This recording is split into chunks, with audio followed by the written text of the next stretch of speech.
The following is intended for mature audiences only. Discretion is advised. Pillow fight, pillow fight. This is so fun. Pillow fighting. Why is it so fun? Pillow fight. You're listening to Pillow Fight, a comedy and culture podcast hosted by me, Yamini Nambimadom. I've invited a guest or two to come and gossip like we're at a high school slumber party. We'll start off with a little game of Fuck, Marry, Kill, where the choices are buzzworthy moments in pop culture. Then, we'll move into a couple rounds of Would You Rather based on world news. We'll finish the night off with some juicy Truth or Dare. Feel free to grab a friend and play along in this Pillow Fight. Pillow fight, pillow fight.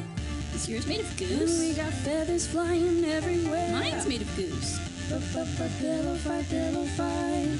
This is so fun. Pillow fighting. Why is it so fun? Pillow fight. Today on Pillow Fight, I'm joined by Jo Blankson. You might know her as Cowboy Praxis on Twitter, but she's also an incredible and hilarious human being. We overlapped in college for 2 years and did some comedy together during that time. Now, Jo hosts her own online comedy show called Breakout Room with her friends Ann Lim and Leva Pierce. They're always looking to feature young, fresh, cool, hip, college-aged comedians, so check it out. A little fun fact about Jo is that she's a pre-med, which blew my mind when I found out because it's nuts when people who do comedy do medicine also. That's so much to keep up with. Anyway, keep up with Jo on Twitter at Cowboy Praxis and on Instagram at cowboy.praxis. On this episode of Pillow Fight, we talk about the latest trends in Twitter memes, theorize whether Mike Pence and Donald Trump are actually friends, and figure out an escape plan for when Jo's parents find out about her dirty little secret. Fuck. Marry. Kill. Fuck, marry, kill. I know you're a big Twitter guy, so I decided to go with a theme that was like commonly used jokes and meme tropes that have been going around this summer for the 3 options. So number 1, just because it's fresh on my mind, is like all these quote tweets of Trump or like imitations of his tweets that he's posting while he has COVID. Like they're like blank vote. So like people are doing like pee pee poo poo vote, or like going well, I think, thank you to all, love, and people are like posting something that's like not really going well. That's number 1. Number 2, last month, like August/September, there was like a picture of all those gay men with like one woman on an island. And the caption, remember. And the caption was, "Summer fun, private island, all tested negative multiple times, wear a mask." It like was not, and did you see that somebody in the comments was like, "I've been to this island, it's not private." But everyone was like memeing it and using that caption on their own little pictures. Like I did it with like a really horrifying sorority recruitment video. But I saw people do it with like Total Drama Island or like big Republican events where no one was wearing a mask and things like that. And it was like, people were doing it to like their own friends who were not social distancing. It was a thing for a moment. And then number 3, our favorite girl boss villain, Sue Sylvester. She was making the rounds on the internet from like that still of her in Glee sitting in her tracksuit in a chair saying, "I'm going to create an environment that is so toxic," and people were using it as a reaction photo or like editing the text to like say something else that they were gonna create or like something else someone else created. It's hard to describe memes vocally. It's very hard to do that. To recap, the 3 fuck, marry, kill options are like the Donald Trump satire, the gay island vacation, private island meme, and Sue Sylvester creating a toxic environment. What would you do? Okay, I'm gonna immediately start it off. Fuck Sue Sylvester. That energy. Yeah, even right from the first days I watched Glee, I was immediately attracted to Sue Sylvester. There's just something to me about an angry lady in charge that is actually extremely, extremely sexy to me. I agree with you. Definitely fuck that. And then also, I just feel like to me, that is just like such a classic Wait, am I gonna say no? I'm still. Okay, I might say marry the Sue Sylvester meme. Yeah, because it has the sex appeal with the fact that it's an angry, mean lady, but then it also to me just has this kind of like warm energy of just a classic internet meme. There's a picture, there's text, and then there are different ways to spin it with the editing the text. It's just beautiful. It's applicable to so many things, and I just love it. And then I guess fuck the guys, the boys hang, private vacation. Because I think to me, fuck is like I enjoy it, but I kind of like get the meme and I can move on, right? It's kind of like, let's hook up, and that it's like let's hook up, but like I don't necessarily want that meme to be there when I wake up in the morning. I think that's why I would say, it was fun. Yeah. And then I feel like kill the Trump meme because I just I'm sorry. I don't know that this is a very hot take, but I feel that he shouldn't really get as much attention as he does. Yeah. I know he's the president and all, and I know they're funny. It just seems like I feel like every time I see a meme that's made out of the most recent Trump tweet, I'm like, they're winning. Like, this is the kind of attention I want, just a little bit. So that's why I say kill that. Yeah, that's fair. I respect that. I would also marry the Sue Sylvester memes. I think they're really versatile. Like, you can change them depending on like what you want to say. Like, they fit so many circumstances, and also like so many of those 3 memes, I think it's been the longest lived. I'm still seeing Sue Sylvester memes and I'm still liking them. I was never like, I'm tired of this meme. And it's an old meme too. It's getting kind of timeless now. Yeah, I think it's like gonna become one of those like eternal reaction photos. Like that everything is cake meme. Oh my god, that I wanted to kill that like so badly. And I don't feel that way about the Sue Sylvester meme. I am pleased by it. Mary, it's the Sue Sylvester meme. Okay. I would personally fuck the Donald Trump satire just because I feel like it's the kind of thing where it's like, making a joke like that, at least as a producer of jokes like that on Twitter, I know people are gonna like them, and so it's like this like boost of burst of serotonin, and I know I'm gonna get like hit with something good. Okay, that's fair. That's fair. Yeah, but then I look back on it and I'm like, that wasn't original, that wasn't creative. Like, I don't feel good about that, and I like have this like regret after, and that's like exactly what a fuck is, you know? No, that's so real, and I feel like everyone deserves their Trump joke at some point. Like, I'm definitely not above it. And we all like need to make a couple to survive in these times. True. I love he's so funny. I love that one that was like, what was it? It was like, doing well, it's going well, thank you all. Thank you to all, love. Thank you to all, love. Who's writing these? They're so funny. They're like so deranged in a beautiful way. And that particular tweet, all the responses were really good. Yeah, I would fuck that. And then I would kill the gay island vacation thing because it's too much to marry. Too much is going on. I don't think I would be able to keep track of that. There are a lot of men in that picture. A lot of men. There's one woman who's just like confused. Yeah. I wouldn't fuck because I think there's definitely some STDs involved in that situation. You're so right. And I did get tired of that meme pretty fast. I've been trying to like explain Twitter to my dad lately. Yamini, do you want him to find you? No, but because he knows I'm using it. And he asks questions. I think you should be prepared. I think he's going to find you very soon. My mom found my TikTok, so I think like I am prepared for anything. Okay. I don't say anything mean about him on Twitter, so I think it's okay. You don't say anything mean about him. You're just very vulnerable. I am vulnerable. I think my parents like to believe that it's all a bit. Like, none of this is me. But then do you feel like it's more real? Not to ask such a philosophical question, but I feel like I'm never lying. But I can tell. But your parents think it's a character. Oh, I think that they think that to make themselves feel good. Like, they like always watch my stand-up they're okay with it. Oh, because they're like separating it from their daughter. They don't acknowledge that it's you. Yeah, they're just That's like, genius. you just wrote some fiction and it's funny.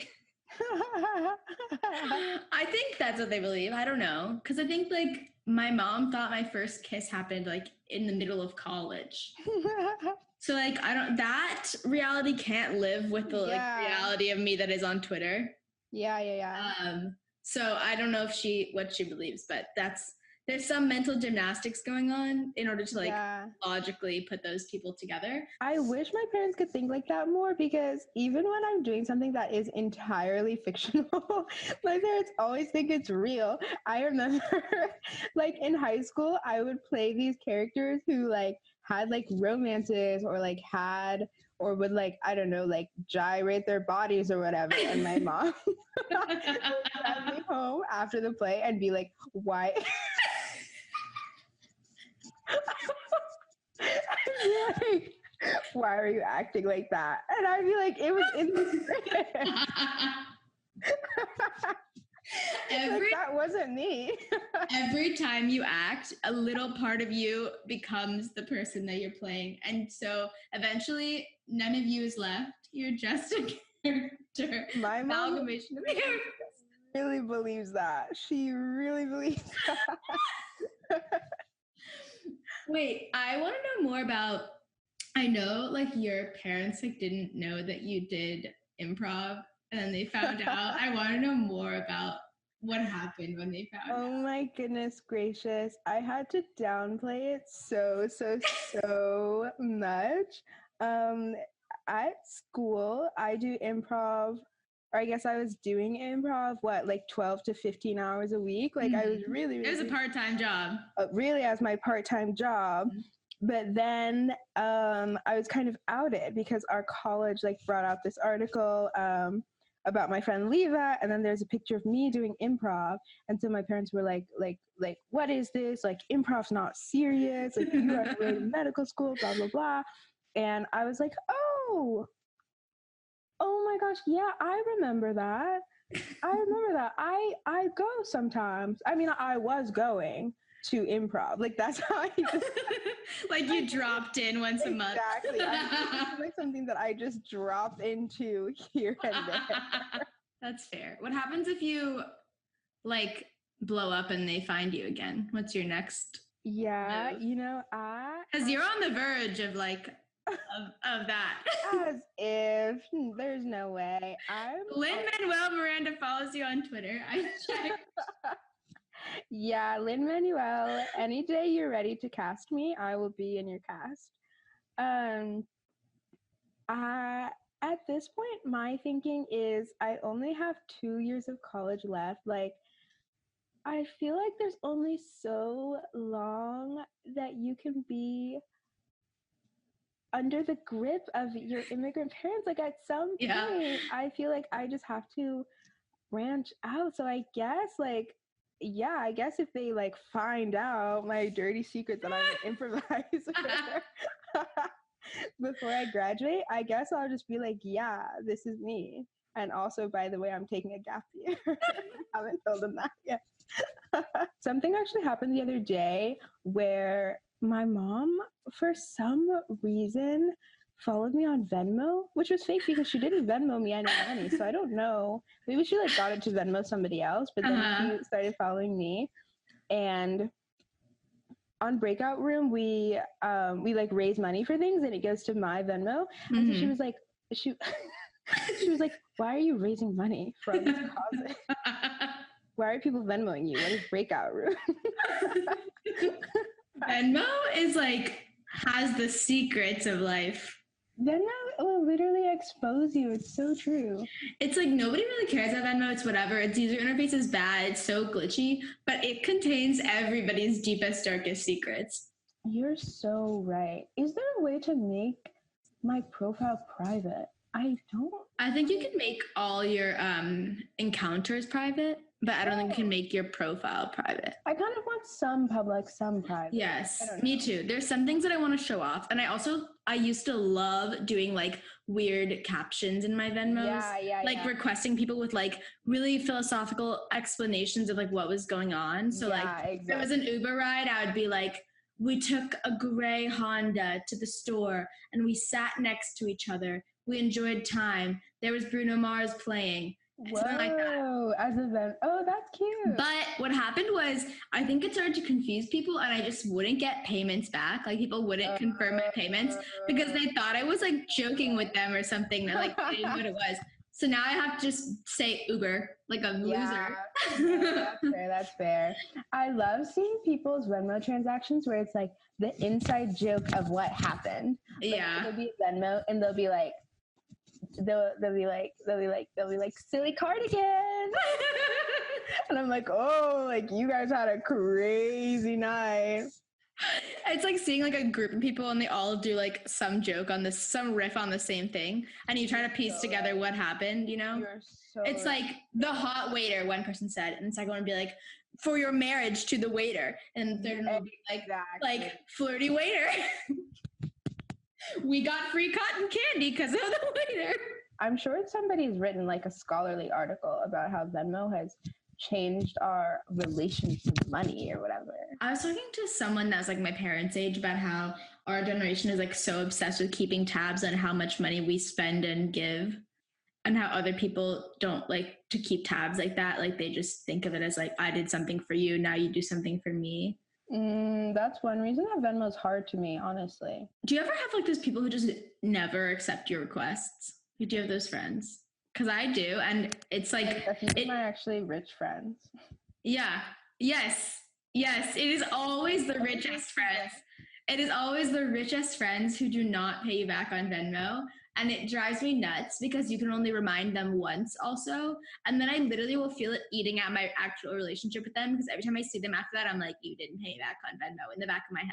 And they're still sitting in my Venmo right now. It's just a hard thing because I feel like we don't have a lot of like social etiquette about it, where like I feel like sometimes people will ask like, can I Venmo request you? But other times people just assume. And I feel like it gets so hard because I've Venmo requested people before, and then they would be like, no. It's a hard situation to be in. Yeah. I just feel like sometimes it's assumed. I don't know. Whatever. I feel like in the kind of situation where if you're like deciding between taking an Uber or public transit or something, in that case it's like someone's pushing hard for public transit and you decide to take an Uber, like then it's like, okay, maybe I'll like cover your slot because I really didn't want to take the free option. But like if you wanted to Uber as your first choice, I feel like you should be willing to. I feel like I get really confused if you are like, hey, you're going to the store, can you buy me this? I feel like then it's assumed that you will Venmo for it. Yeah. Yes. Right? Especially if you're getting no utility out of it. Yeah. Like if you are like sending somebody to get something for you, you definitely should be paying them back. I would love to get it for you as a gift, but like I can't always do that. Yeah, it's like if I will decide if it's a gift or not, but you should be like ready to pay me. Right. Do you prefer to be like the person who is requested or the person who is requesting? Oh, I prefer to be the person requesting. Me too.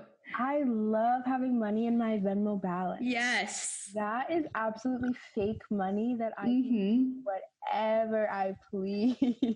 I was thinking about this as I was talking to you, and I was like, I think that's like not the smart option, because the smart option is like to let someone else request you, because then you're not depending on anyone else following through on like the request or whatever. But like requesting, to me, it's like if I'm the one calling the Uber, I get like I'm in charge of the Uber app. Like I know where we're going. I can add a stop to my apartment, whatever. If I'm paying the dinner bill, like I control how much tip is being paid. I like this. Then I also get all the money in my Venmo and I just look at it and I'm like, I'm rich. And it's like, it's monopoly money. That's what it is. And it's so silly because like once people pay you back, then it evens out, and it's like you only spent your like $5 or whatever.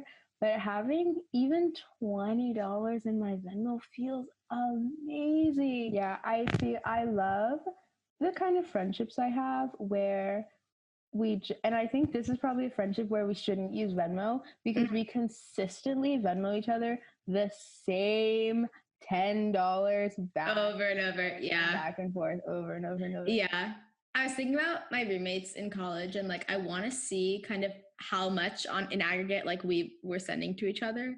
Like I wish Venmo could like compile a report for me of like who had the net. Oh, like what? Whoa. Yeah. That's actually so curious. Yeah. Like Isabella and Taylor, like we shuffled so much of the same money back and forth to each other. I'm very curious who was like paying for the most stuff, or like if like how much money in total was being shuffled between us. You're actually so right. We need Venmo stats. Yeah, like we need like analytics. Exactly, analytics. Oh wait, okay. I'm curious what you think about this. I feel like in most friendships, it would be assumed that like you pay this time, I pay next time. Like you're kind of even. Do you think that if there's like a class difference in the friendship, do you think that the more wealthy friend should pay for more things? I think yes, but not in like this very like cut and not in like there's like this rule way. I just think that it should be bound to happen because like, see, I just don't get these rich people not paying back on Venmo. Like I just don't get behavior like that. I think that like if you see like your friend like in a time of need or something, or like know that like they've been struggling or whatever, like, or like you can do something nice for them, like you should. But it's not like if you are X amount wealthier than your friend, you need to pay for X more things. I think it's just like a natural kind of thing that can happen and like probably should if you're being like maximally respectful of people. Yeah, I like that term, maximally respectful. Yeah, I agree. Like also, in my last relationship that I was in, my ex loved to go to like diving deep. This is no shade at all. We are okay. Loved to go to like very fancy restaurants and like foot the bill. And I always was like, like I'll pay for some of this, I guess. But then I never ended up doing it. Like it was a protest, like a false. Yeah. You know what I mean? Well, I mean, if they were picking the restaurants, then that makes like if they were always proposing these places. Then yeah, and I was like fine with it, but it felt very weird, and I was like, it's like this is your parents' money that you're spending on taking me to these very fancy restaurants, and I felt like we were just like children playing grown up, and not. It's like it was silly. It was very silly, and I was like totally like that stuff. Like that kind of stuff is like the kind of thing that I would love to do with my family, but I like don't really care to do with my peers at all. Like someone's birthday maybe, but like I don't need to do that to like have fun at all. And I was gonna ask, do you feel like those fancy restaurants made for better dates? No. No. It's like, was the food like particularly delicious? The food was very good. Like I did eat very well during that relationship, but I think like I would have had honestly maybe a better time just like making dinner at home and having a conversation where there's not like noise everywhere and people listening and people intervening and like talking to us, you know? Yeah. And like you can cook together and like that's like intimate. Would you rather, would you rather, would you rather? Let's play a game of Would You Rather. Have you seen the Naked Vote video? That had the strippers in it? No. So this came out this morning, so you may not have seen it because you were in class. So I'll be very happy to explain it to you. So a bunch of celebrities, and I want to say it was like mostly comedians. I don't know if there were non-comedians in it. But like Sarah Silverman, Chris Rock, Tiffany Haddish, Chelsea Handler, Josh Gad, and others. They all got naked, like fully naked, and got like on camera, cheeks out. Like if anything was showing, it was blurred out, but like they were all supposedly naked. Okay. And they talked to the camera about like random ways you could fuck up your mail-in ballot. It was definitely the kind of thing that could have been done in an Instagram infographic that they all shared, you know? Like they did not need to get naked. Also, like the being naked was just so unrelated to the video. Like it was. Okay, why is the DNC so obsessed with, or like the Democratic Party so obsessed with comedians? And do Republican politicians also like use comedians in this way? Like, I guess it's like, I don't know, but I'm just curious. I think, first of all, the Democratic Party is much worse at self-marketing to their own audience.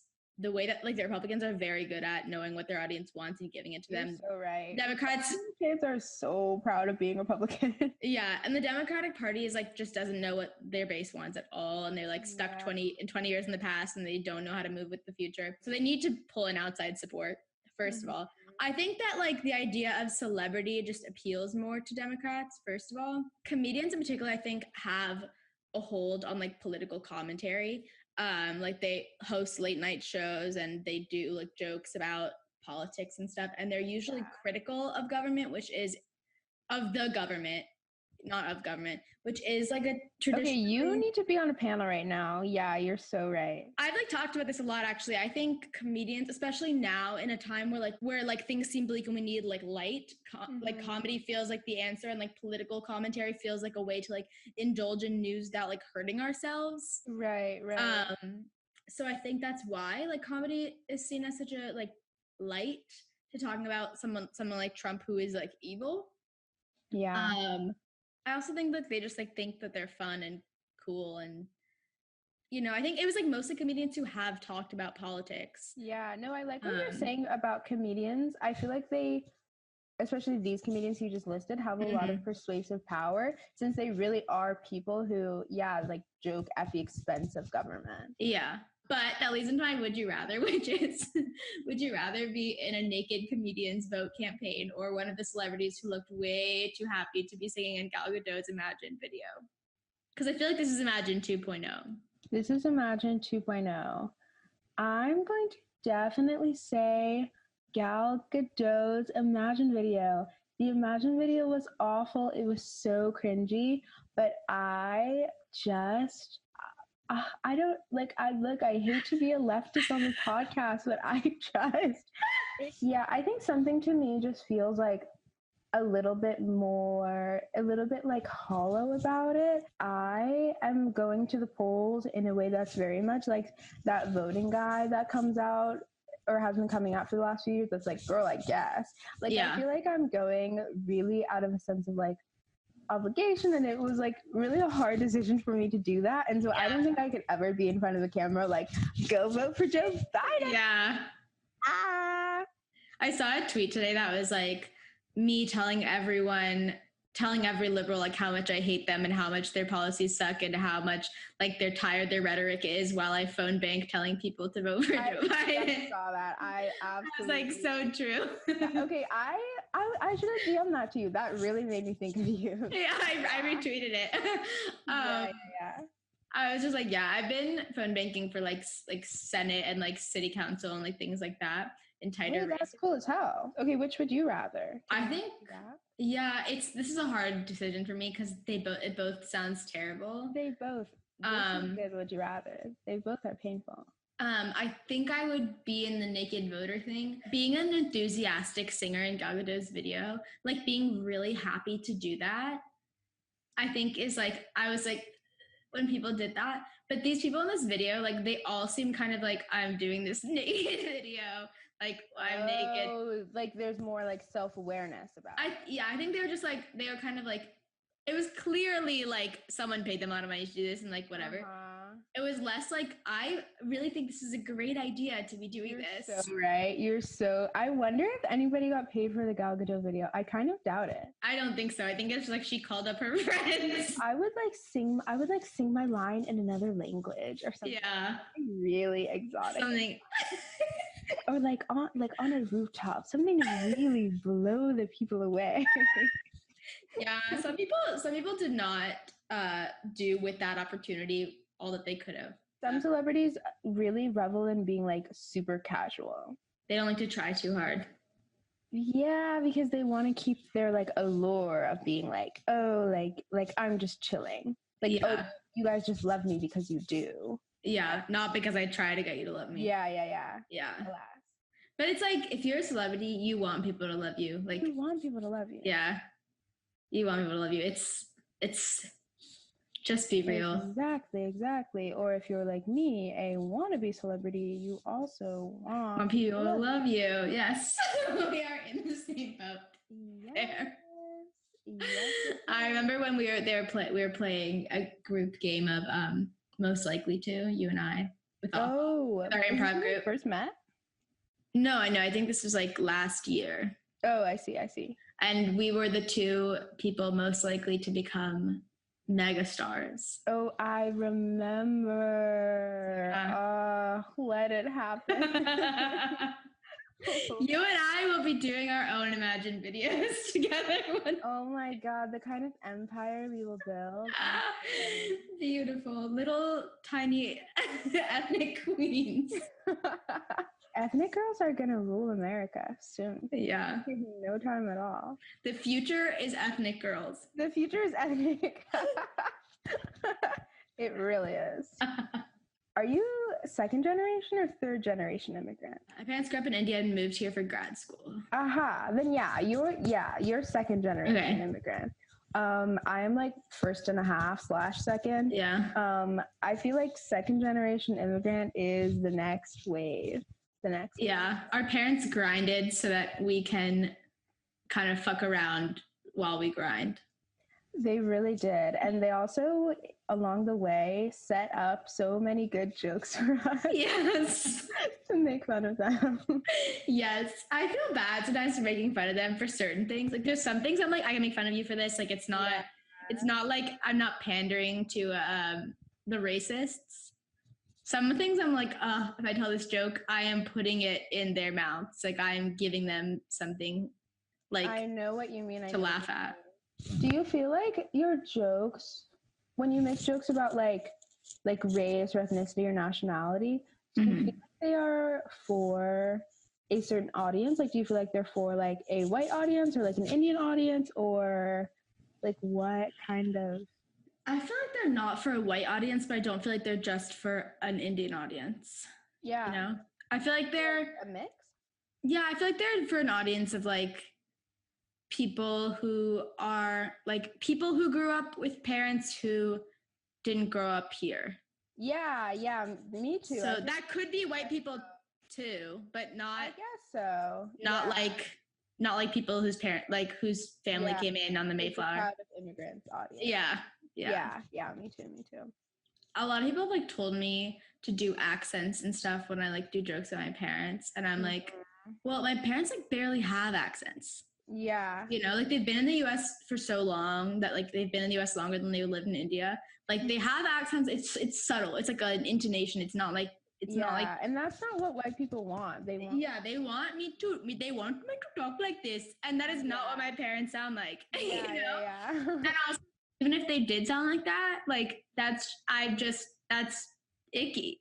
I like that's never the joke. I feel like immigrant parents, I guess mine, say hilarious things, and it's like what they are saying is funny. There's ultimately all that funny just about the fact of having an accent. Yeah. Speaking of another child of immigrants, the day we're recording this is the day of the vice presidential debate between Kamala and Mike Pence.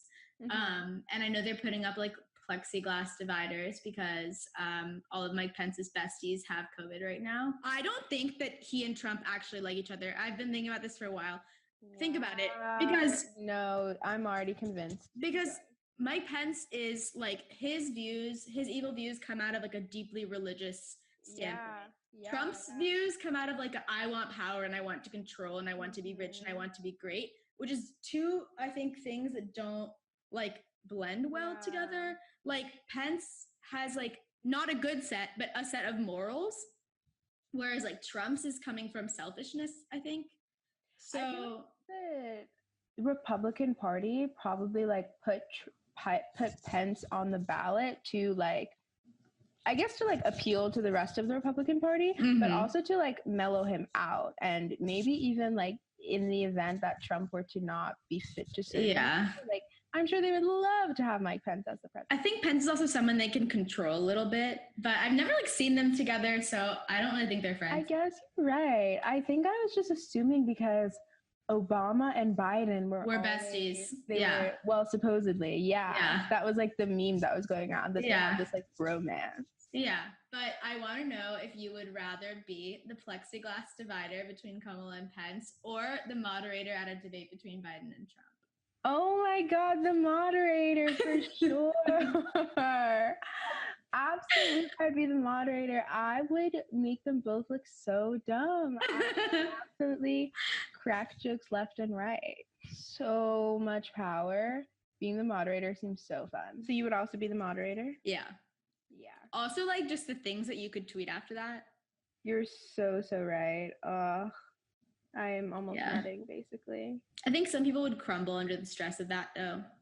No, I would actually be really stressed. It seems really scary. It definitely seems scary, but I think it would be like fun, scary. Yeah. One time I had a big crush on this girl, and one day she just told me that she was a libertarian. No.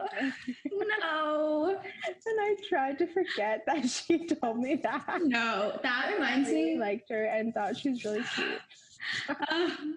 That reminds me of I saw this girl on Tinder who had one picture of her in a Hufflepuff t-shirt and then another picture of her like in the military, like she was fighting like a soldier. No. And I was like, you can't be a Hufflepuff if you served in the No. military. No, that's sick. She needs to go to rehab. She needs to be rehabilitated immediately.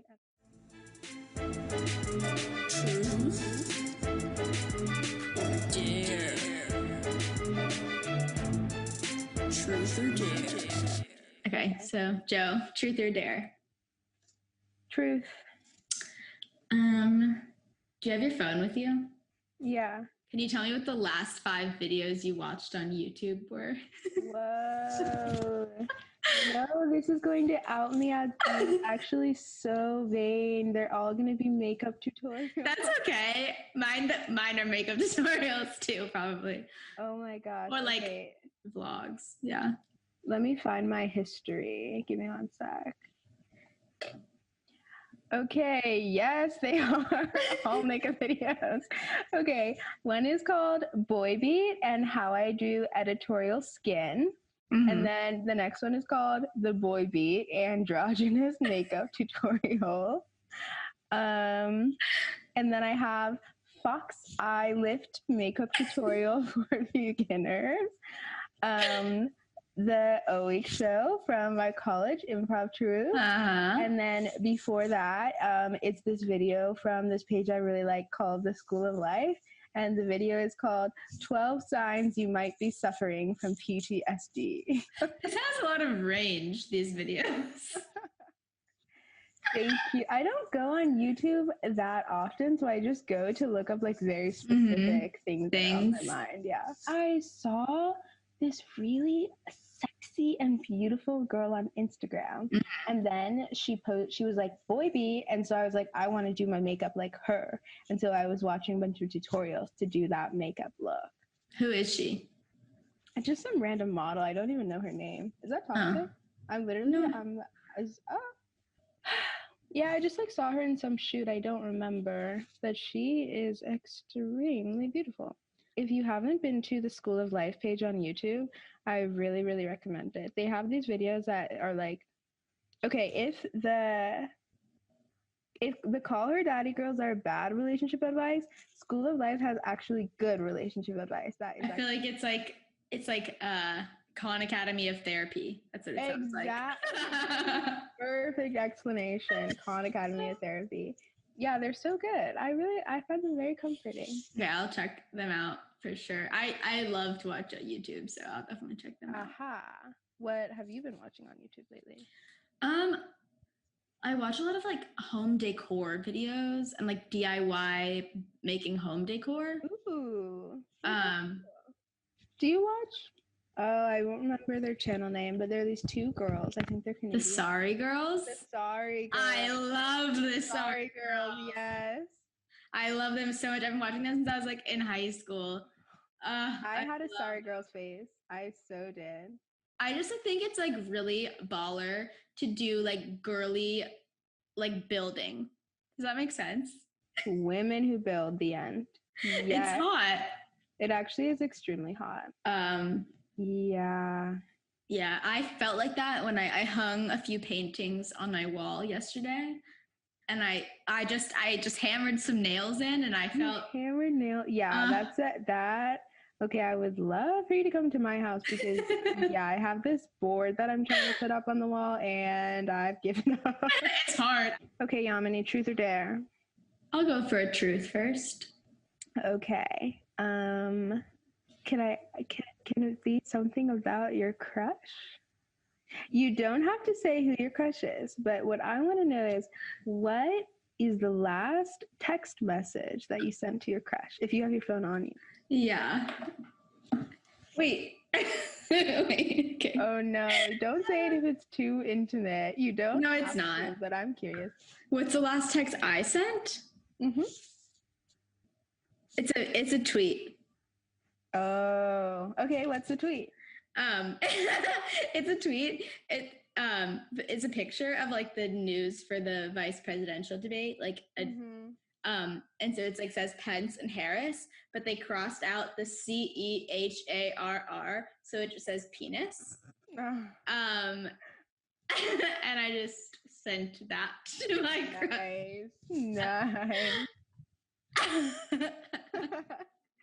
That's not juicy at all. That is juicy. That gives me information on your flirting strategy.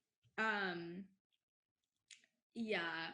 Wait, I didn't know that you knew about my crush. Yamini, you tweeted about your crush, and then he was in the comments. You absolutely exposed the I don't know. Okay, sorry. I guess. I'll forget I heard anything. I'll forget I saw anything. I didn't know you were deep diving into it. I feel like sometimes like when I'm flirting on Twitter that no one can see it, you know? I also feel like that. Yeah. I actually love flirting in the comment section. Yeah. Yeah. It's going really well, actually. Literally, I just saw his picture on my feed one day, and I was like, okay, sexy person. Followed him. Like, we had a lot of people. A love story. A lot of mutual people following, like, on Twitter. Mm-hmm. So then I followed him, and he followed me back right away, and he started reply-guying to some of my stuff. And I was like, okay, like, at the least, we're friends, right? Yeah. And then I DM'd him, and then we're talking, and then we like never stopped talking, and now we FaceTime like every single day. Whoa! And it's been like a month of talking. I'm really happy. Okay, it sucks though because we're both in our family homes right now, so it's like, what are we gonna do? Yeah. Yeah. Okay, we don't have to talk about it on pod time, but I would love to hear. Yeah, we'll talk about it later. Okay. Truth or dare, Joe? I love truth so much. Okay, I'll do truth this round. One more truth, then I'll take a dare. Okay. I want you to describe what you would say is the perfect butt. This question is so hard because I like so many butts. I think that a variety of butts can. I agree. Pretend you're like at Build-A-Bear and you're building a butt. I'm building a butt. What would you do? It doesn't mean other butts aren't great. No. That's totally fair. To me, I like it when a butt is round.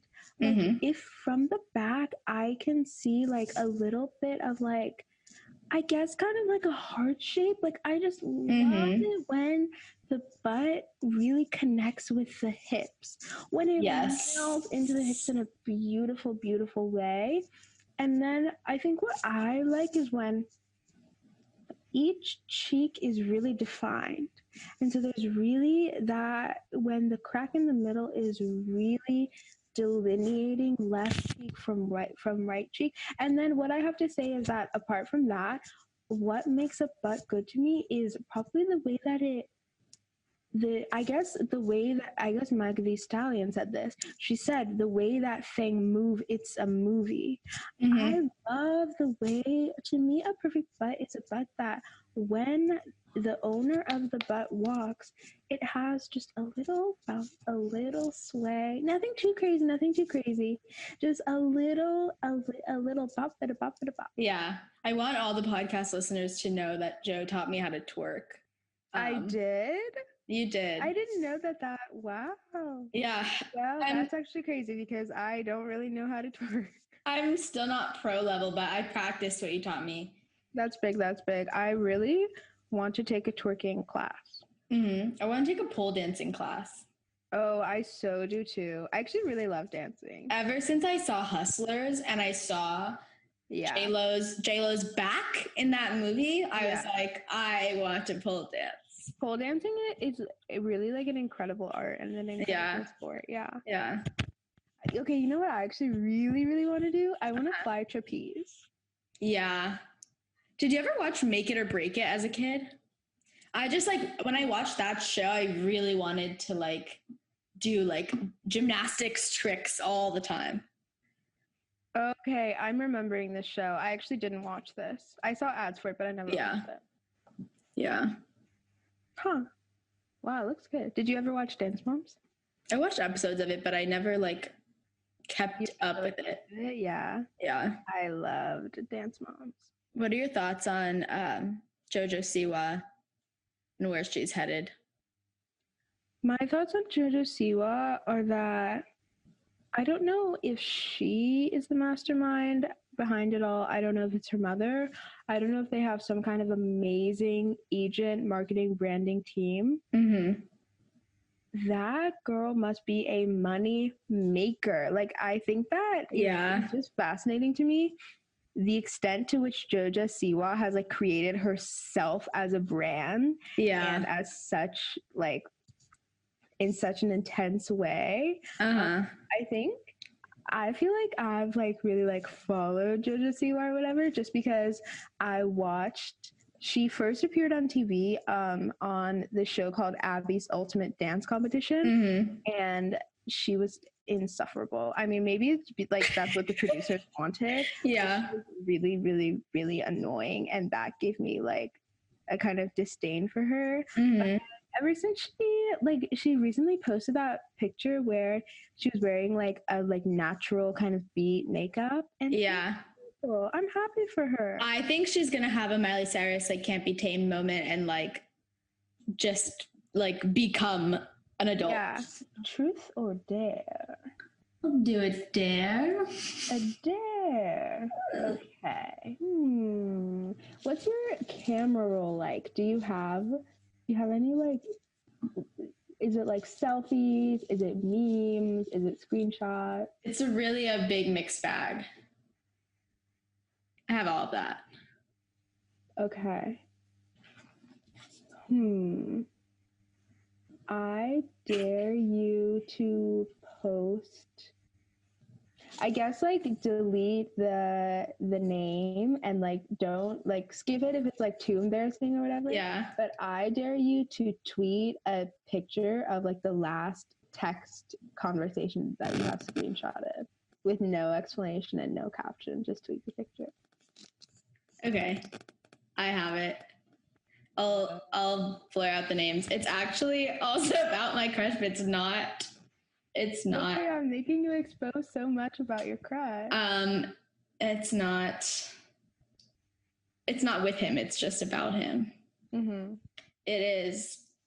So my friend got caught in a tweet thread that we were both in, and he was commenting to me about it.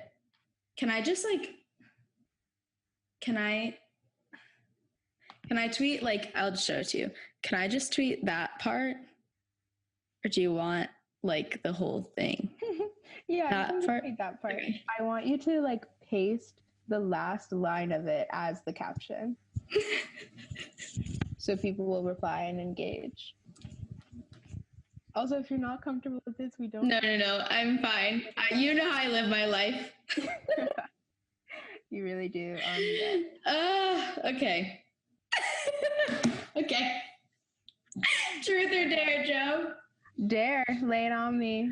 I want you to go into your contacts and just like scroll until it stops. Mm-hmm. And then the first person on that list, like when it stops, Yeah.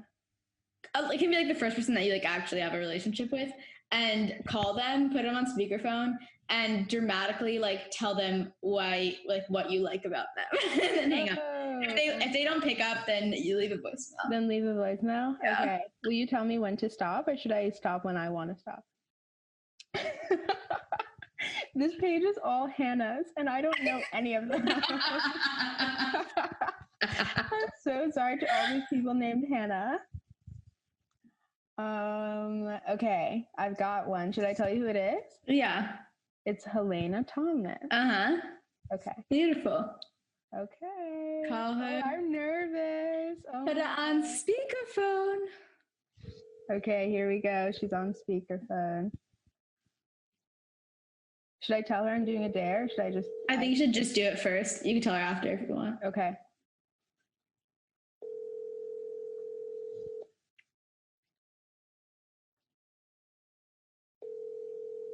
Come on, pick up. Hi, you've reached Helena Thomas. Leave a message at the beep, and I'll call you back as soon as I can. Thanks. At the tone. Okay, I'm gonna record leave your a message. voicemail. When you have finished recording, you may hang up or press 1 for more options. Hi, Helena. This is Joe. I just wanted to leave you a voicemail telling you why I like you, because I really quite do like you. I think that you have very like nuanced takes and opinions on things, and whenever I'm around you and I'm hearing you talk about how you think about the world, I feel like you are always bringing something fresh and always making me think of things in a new way.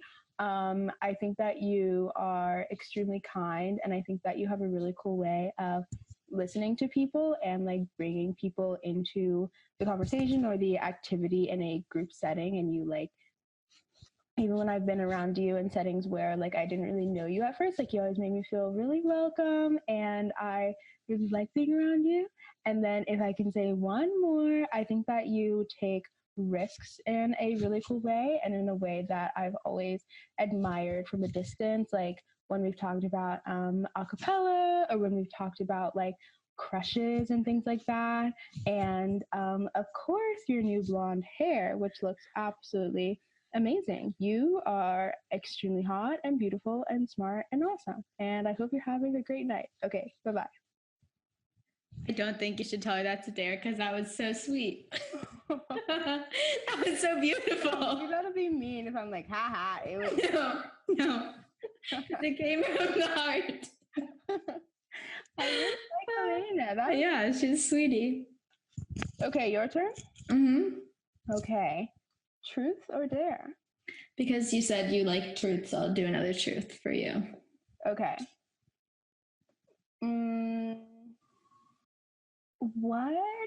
What's the last time? Okay, I'm asking about like lies for love. Like when people ask you like, oh, like does my outfit look okay? And like even if you disagree, like you might say yes. Mm-hmm. What's the last time that you lied for love? I know what it is. Oh. I feel bad about it. Because I feel like they're going to listen to this. No. Aww. I'm sure they'll forgive you. Okay, I'll be honest, because I think he knows that I was lying for him. You lied? It was also my crush. This is a crush show, and I love it. I know. I'm like, oh, you're putting me on the spot here. But yeah, he tried to give himself a haircut, and it did not turn out well. He had to then take it to the hairdresser to fix it. It's so intense when your crush gets a haircut, because that can change Yes. the whole opinion of someone. Yes. And like I didn't like it, but it didn't like make me like not be attracted to him anymore, you know? Yeah. And I was like, you look great. Like, you still look great. Aww. But I didn't say like your hair looks good. I said you still look good, which You is look good. true. But it was, you know, but recently it's getting better. And I did tell him yesterday, like, your hair looks much better now.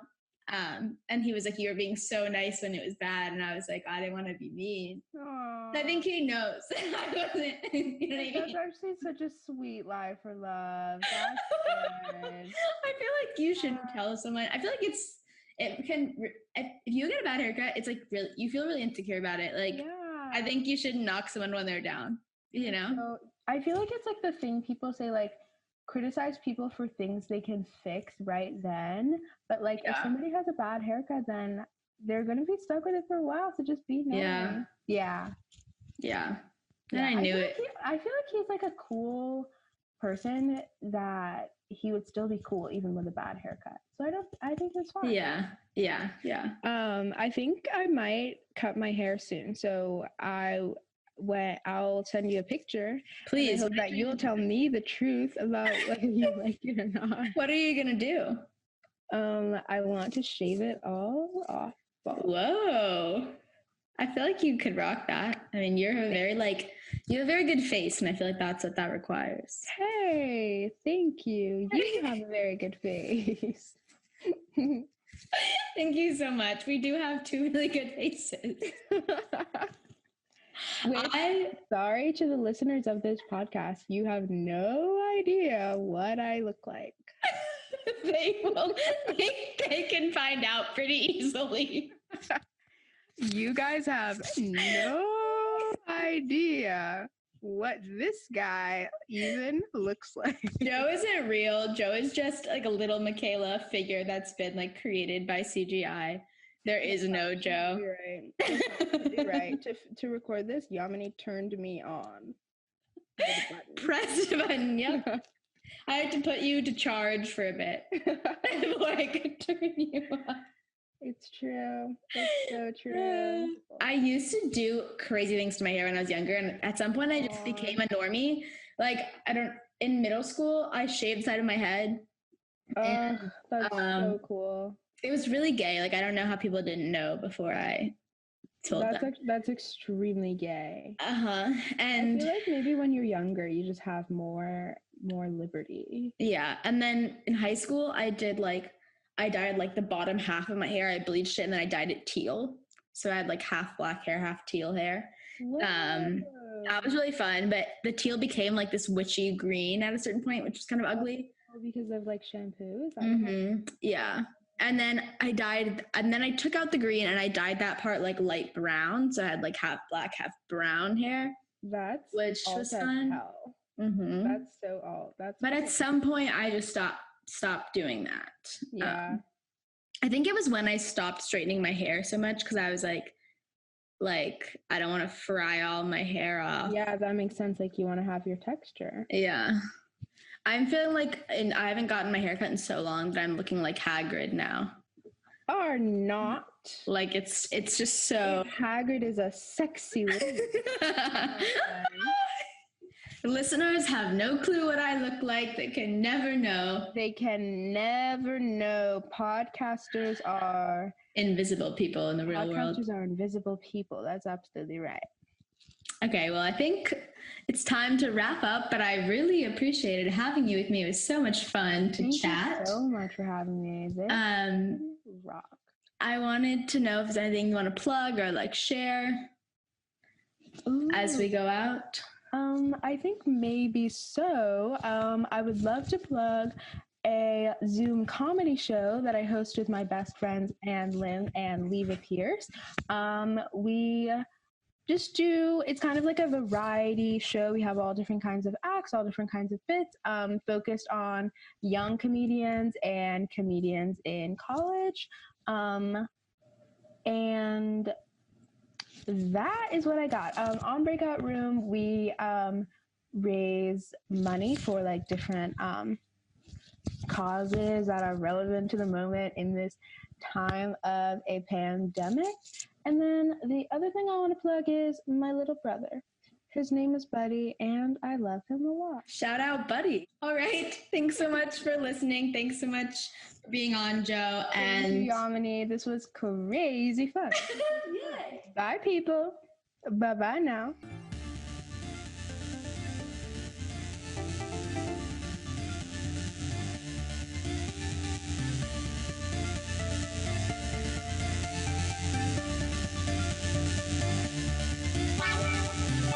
Pillowfight is a production by me, Yamini Nambimadom, with music by Greer Baxter. Thanks for listening.